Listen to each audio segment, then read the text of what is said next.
Importé du continent américain à la fin des années 1990, est apparue dans le secteur social l'idée de l'empowerment. Empowerment en anglais, ça pourrait vouloir dire en français, traduit textuellement empouvoirment, c'est-à-dire développement du pouvoir d'agir. Ce concept était particulièrement plaisant pour les travailleurs sociaux et également pour les formateurs en travail social, car il semblait porteur de valeurs émancipatrices qui pouvaient avoir déserté le travail social. Il y avait dans l'idée du développement du pouvoir d'agir, dans l'idée de l'empowerment, quelque chose de progressiste, renouer le travail social avec l'idée d'un progrès social. Et en effet, l'empowerment en tant que tel nous renvoie au concept d'émancipation. Et ce concept d'émancipation est quelque chose qui a retrouvé une nouvelle jeunesse, y compris dans le discours politique, depuis quelques années. Mais pour autant, ce concept est porteur de très nombreuses ambiguïtés telles qu'il est employé. En effet, ce développement du pouvoir d'agir, cet empowerment, semble au service d'un individu qui doit et qui a la charge de se développer lui-même, de développer lui-même ses capacités d'agir sur le monde, dans la société, l'idée lui-même de s'intégrer, de s'épanouir. Il y a là comme un renvoi d'une responsabilité de l'adaptation et de l'insertion vis-à-vis du bénéficiaire lui-même. Une seconde ambiguïté du concept vient de la question de la prescription. Qui prescrit le pouvoir d'agir? Est-ce que le pouvoir d'agir est réellement réclamé, revendiqué par les populations les plus précaires, les plus éloignées de l'emploi, du logement, de la vie sociale, de la vie culturelle? Ou au contraire, est-il un objectif de la part des institutions qui sont censées s'occuper de ces publics-là?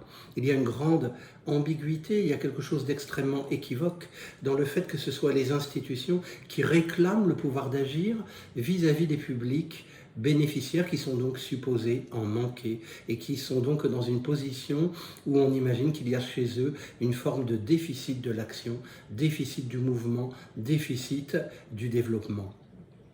Une troisième ambiguïté vient de la question que ce pouvoir d'agir ne pose pas la question de l'énergie d'agir. C'est-à-dire on semble réclamer le pouvoir d'agir de la part de quelqu'un sans se demander pourquoi il ne l'a pas déjà. Pourquoi il n'a pas l'énergie de trouver ce pouvoir d'agir spontanément par lui-même, par ses propres motivations et par sa propre ambiguïté.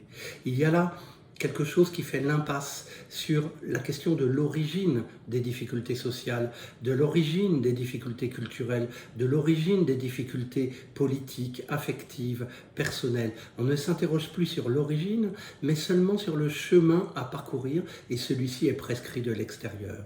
Et c'est la troisième ambiguïté du concept. Comment peut-on développer le pouvoir d'agir de quelqu'un? Est-ce que le pouvoir d'agir ne peut pas venir par définition de la personne elle-même, ne doit pas venir par définition de la personne elle-même? C'était ce que Emmanuel Kant, philosophe du XVIIIe siècle, avait déjà estimé comme un empêchement total. On ne peut pas réclamer l'autonomie, on ne peut pas construire l'autonomie de l'extérieur. L'autonomie ne peut venir que d'une force intérieure, que d'un arrachement, même peut-être même d'un combat des individus eux-mêmes pour arracher, développer leur autonomie dans un environnement hostile. Il y a donc énormément d'ambiguïté dans ce concept. Et pourtant, ce concept ressort de la pédagogie d'un pédagogue assez extraordinaire qui est Paulo Freire et qui a développé le concept de la pédagogie des opprimés. Mais pour Paulo Freire, le développement du pouvoir d'agir, qui est une nécessité, commence d'abord par l'appropriation. Et c'est peut-être ça le véritable sens, si on doit en retenir un, de cet empowerment, de ce pouvoir d'agir, ce serait de pouvoir le ramener à un acte politique, un acte culturel, un acte éducatif fondamental. C'est-à-dire il faut que les sujets d'abord s'approprient leur espace, s'approprient leur moment, s'approprient leur temps, s'approprient leur environnement, s'approprient leur institution. On sent bien que le concept d'appropriation est infiniment plus politique, plus posé et je dirais plus profond que la simple question du pouvoir d'agir.